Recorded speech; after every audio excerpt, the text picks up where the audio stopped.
د لوی او بخښونکي خدای په نامه قدرمنو لیدونکو پاملرنه وکړئ د دې مهال خبرونو ته د ملي ټلویزیون له خبري چینل څخه. د افغانستان د اسلامي جمهوریت د جمهور رئیس محمد اشرف غني په مشرۍ د ملي تدارکاتو کمیسیون اونیزه غونډه په ارګ کې جوړه شوه. د غونډې په پیل کې د 1 میلیارډ او 123 میلیونه افغانیو په ارزښت د فواید عامې، ملي دفاع، کورنیو چارو وزارتونو د چارو ادارې لوی ریاست او د کابل ښاروالۍ اړوند 12 قراردادونه تصویب شول. همدارنګه 3 قراردادونه رد او 15 نور قراردادونه د زیات دقت په موخه بلې غونډې ته پرېښودل شول. د هیواد جمهور رئیس په نوي مالي کال کې د ملي تدارکاتو کمیسیون په لومړۍ غونډه کې څرګنده کړه چې د ملي تدارکاتو کمیسیون به په روان مالي کال کې د هیواد د ملي اردو او ملي پولیسو د اعاشوي او سون توکو د اکمالاتو او د عامه تدارکاتو نظام د اصلاحاتو د موخو په عملي کولو سربیره په لویو او منځنیو زیربنایي پروژو لکه بندونو، لویو لارو او نورو هم تمرکز وکړي. جمهور رئیس زیاته کړه وزارتونه او تدارکاتي ادارې د تیاری ونیسي او دقیقه پلانګذاري دې وکړي ترڅو د تدارکاتو پروسه او د دې پروژو د تطبیق بهیر په ټاکلي او کاري موسم کې پیل شي، ترڅو له یوې خوا د زیربنایي انکشاف پروژې عملی شي او له بلې خوا به خلکو ته د کار زمینه برابره شي. د کارپوهانو او افغان وګړو په اند د پاکستان د پوځ وروستۍ اعلامیه هغه طالبان چې د کابل سره د خبرو نه انکار کوي د پوځ لخوا به وځپل شي. پر ځای اقدام دی چې د اخلاص او صداقت 100% پکې محسوسیږي. پکار دی چې د 4 اړخیزې کمیټې تر جوړولو پورې د طالبانو او کابل ترمنځ د خبرو لپاره د باور ډاډمن اتموسفیر رامنځته شي. پام وکړئ د جمال کوټوال رپورټ ته. په دې وروستیو کې د پاکستان د پوځ د لوی درستي جنرال راحل شریف کابل ته د سفر په مهال د افغان مشرانو سره له کتنې وروسته د خبرو پوره جزئیات نه دي په ډاګه شوي، خو د ریپورټونو له مخې د پاکستان د پوځ لخوا د دې اعلامیې په خپرولو سره که چیرې طالبان د افغان چارواکو سره د خبرو نه انکار وکړي نو به ځپل شي. د افغاني کارپوهانو او افغان وګړو لخوا ځکه د تاوده هرکلي سره مخامخ شوې ده چې د افغانستان په وړاندې د پاکستان د اخلاص او صداقت لږ څرک پکې لګي. د مشران جرګې دویم نائب ډاکټر محمد آصف صدیقي وایي چې د پاکستان او افغانستان ترمنځ رسېدل ښه خبره ده، خو په دې شرط چې ګاونډی پاکستان د خبرو نه عمل ته راودانګي او په دواړو هیوادونو کې افراطیت او له دې امله مرجوړې ته د پای ټکی کېږدي. زه فکر کوم چې د پاکستان ولس هم حکومت په دې وعده کړی چې باید پاکستان باید د جنګ نه باید هغه مخنیوی وکړي، او زه فکر کوم چې د پاکستان کې پر همیشه کشیر ما تاسو وګورو پر راس حکومت کې او قدرت فوجانو سره ده، فوج سره ده.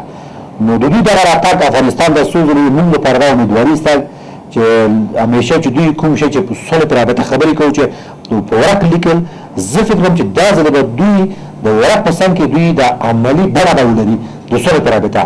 په دې منځ کې د پاکستاني جنرال د سفر د ټاکلې موخې په اړه څه سرک ونه لګېد او نه د طالبانو او کابل ترمنځ د خبرو دوهم پړاو د پیل کولو کومه نیټه وټاکل شوه. په دې اړه د ولسي جرګې غړی حاجي عزت علي وایي چې دی به هله د پاکستان صداقت ته تسلیم شي چې عمل یې وګوري. درسته ده کومه اعلامیه چې هغې یا کابل ته سفر کړی رئیس جمهور پاکستان ته لاړ، سولې باره کې دوباره خبرې شروع شو. سولې زه تاییدوم، سوله ښه کار دی. دا چې طالب راته راوړي او داعش راوړي، کله چې هغه اعلان یې وکړو چې موږ د افغانستان دشمن زموږ دشمن دی، پاکستان دشمن د افغانستان دشمن دی، زه به بیا دا خبره تایید کوم. افغانستان ته د پاکستان د پوځ د لوی درستي راحل شریف یوه موخه دا وه چې د افغان مشرانو او طالبانو ترمنځ د دوهم پړاو د خبرو مقدمات برابر کړي، خو داسې څرګنده شوه چې د جنوري د میاشتې په نیمایي کې به د افغانستان، پاکستان، چین او امریکا ترمنځ د 4 اړخیزې کمیټې د جوړولو نه وروسته د دوهم پړاو د خبرو ترتیبات ونیول شي. د راپورونو له مخې د روسیې ولسمشر ولادیمیر پوتین په تاجکستان کې د افغان طالبانو له مشر سره کتلي او له داعش ډلې سره د ګډې مبارزې پر لارو چارو یې ورسره خبرې کړي. په همدې حال کې د افغان حکومت یو مقام په کابل کې د روسیې له سفیر سره په کتنه کې د روسیې او طالبانو ترمنځ پر تماسونو اندېښنه ښودلې. په دې اړه پام وکړئ یو چمتو شوی ریپورټ ته.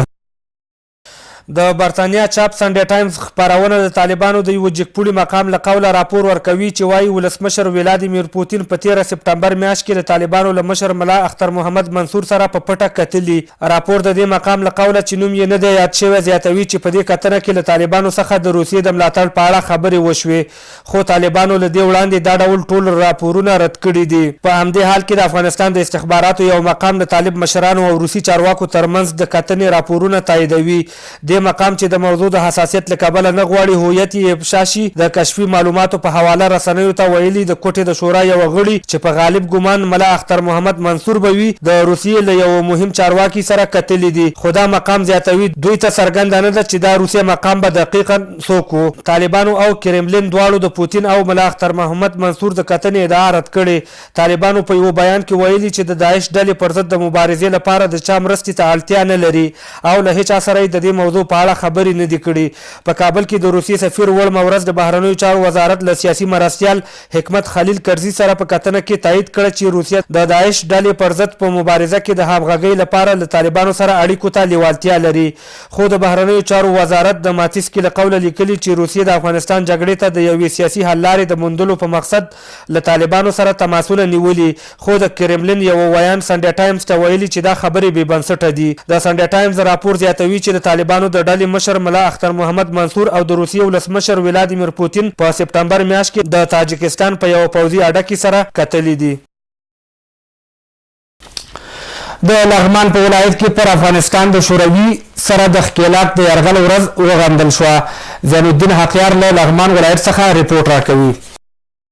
د جدي شپږم نیټه چې د شوروي د سره ښکېلاک د تیری ورځ وه د لغمان په ولایت کې د ولایت مقام د جهادي قومندانانو دیني علماء کرامو مدني ټولنو په ګډون وغندل شوه. په همدې موخه په جوړه شوې غونډه کې د ولایت مرستیال الله شهزاده مظلومیار د جدي شپږم نیټه د افغانستان په تاریخ کې توره د کرکې ډکه او کرکړنه ورځ وبلله. یا د ورځې په کلکو ټکو وغندله. د افغانستان د تیر جهاد د مجاهدینو او لسونو قربانۍ سرښندنې او مېړانې وسایلې او هغوی د وخت اتلان یاد کړل. له برخوالو یې غوښتل چې سره یو موټی او د افغانستان د سولې امنیت او ابادۍ لپاره کار وکړي او په مخالف وسلوالو غږ وکړي چې د سولې له بهیر سره یو ځای او د وطن په ابادۍ کې برخه واخلي. دارنګه په قومي چارو کې د جمهور رئیس سلاکار عبدالهادي واحدي جهادي قومندانانو او دیني علماء کرامو په خپلو خبرو کې د جدي شپږم نیټه چې سره ښکېلاک پر افغانستان ښکاره تېری کړی د افغانانو د شهیدان کولو بې کوره کولو او د لوی بدبختیو او ناخوالو کرکجنه ورځ په ګوته کړه. په تیر جهاد کې د ولسونو هلې ځلې مېړنتوب قرباني او اتلولیو ته درناوی وکړ. د مجاهدینو مبارزه حق مبارزه وبلله او ترڅنګ د تیر جهاد خاطرې کړاوونه تکلیفونه چې پرې تیر شوي ول هم رڼا واچوله.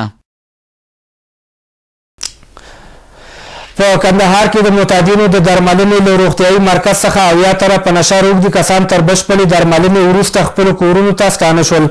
د یادو کسانو درملنه د 3 میاشتو په موده کې شوې چې په دغه موده کې یې د خیاطۍ او غالۍ اوبدلو کسبونه هم زده کړي دي. پام وکړئ د کندهار د ویس احمد آریان ریپورټ ته.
قدرمنو لیدونکو اوس هم پام وکړئ بهرنیو خبرونو ته، خو تر لنډې دمې وروسته.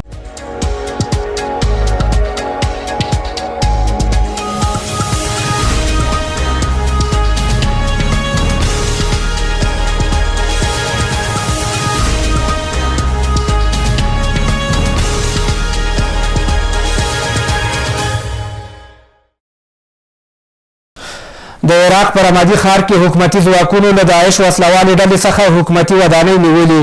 په همدې حال کې کردي ځواکونو ادعا کړې چې د کرکوک ولایت په هویجه سیمه کې یو شمېر داعش جنګیالي وژلي دي. عراقي چارواکي وایي د دوی ځواکونو د انبار ولایت مرکز رمادي ښار کې حکومتي ودانۍ له داعش وسلوالې ډلې څخه نیولې. یوې سرچینې الجزیرې شبکې ته ویلي چې حکومتي ځواکونو اوس د رمادي ښار 80 سلنه خاوره په خپله ولکه کې لري. دغې سرچینې زیاته کړې چې داعش وسلوالو په دې ښار کې د حکومتي ځواکونو پر وړاندې بمي چاودنې او ځانمرګي بریدونه کوي ترڅو د حکومتي ځواکونو د پرمختګ مخنیوی وکړي. د انبار ولایت مرکز رمادي د بغداد لویدیځ لوري ته په 100 کیلومترۍ کې پروت دی چې داعش وسلوالو د مې د میاشتې راهیسې تر خپلې ولکې لاندې راوستی دی. په همدې حال کې کردي ځواکونو ادعا کړې چې د کرکوک ولایت په هویجه سیمه کې د چانیزو عملیاتو په ترڅ کې یو شمېر داعش جنګیالي وژلي دي.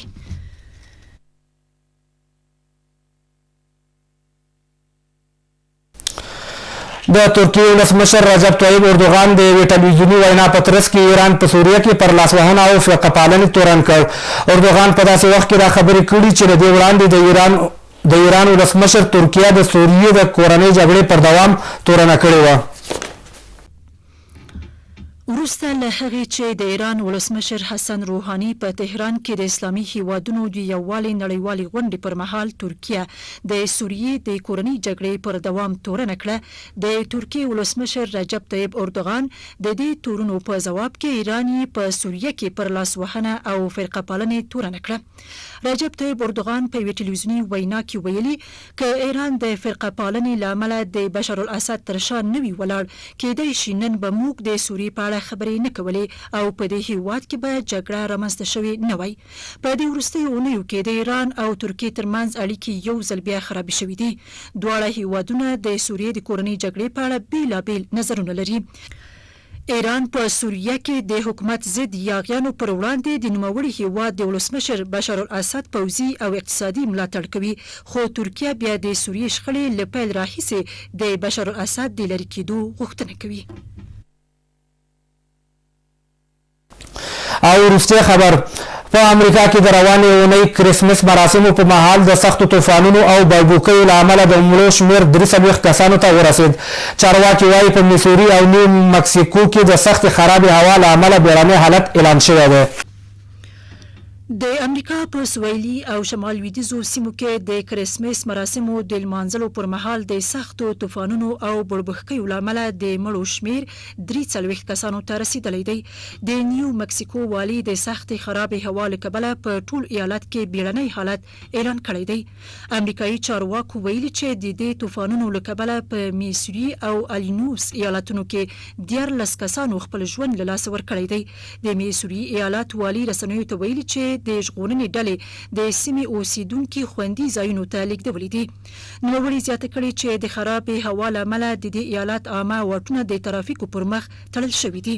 د امریکا د هوا ملي ادارې په مرکزي امریکا، نیو مکسیکو، ټکساس او انډیانا کې د نورو واورو او بربخکیو خبرداری هم ورکړی دی. درنو لیدونکو دا د دې مهال خبرونه له ملتیا مو یوه نړۍ مننه. د الله پامان ښې چارې.